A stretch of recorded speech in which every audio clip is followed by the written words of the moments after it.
Hi, this is Jeff Simon with part 3 of the Venom BCMS video tutorial series. In this video, we're going to have a local HVAC company come out and help us install the required equipment necessary for external ventilation of this system. Please note that the content of this video is for educational purposes only and is not intended to be a substitute for professional HVAC installation.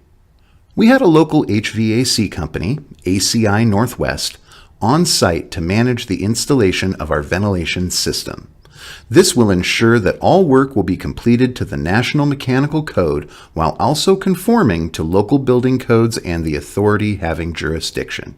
Ahead of installation, ACI Northwest met with our facilities manager to confirm placement of the BCMS, multiple measurements were taken, and the installation requirements were discussed. Per the instruction manual, all venting material used is Type B double-walled vent components which have been designed for use with Category 1 heat-producing appliances. Only in the event of a catastrophic battery failure is the Venom BCMS considered to be a heat-producing appliance. The system must be installed with a 1-inch clearance from all combustible construction materials, and additionally, the Venom BCMS must not share or be connected to a ventilation system that services other appliances. Multiple BCMS units can share the same system given all other listed requirements are met.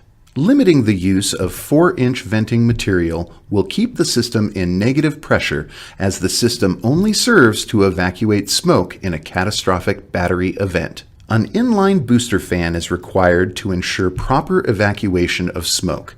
The fan must be rated to withstand temperatures of 200 degrees Fahrenheit and should be installed in accordance with the manufacturer.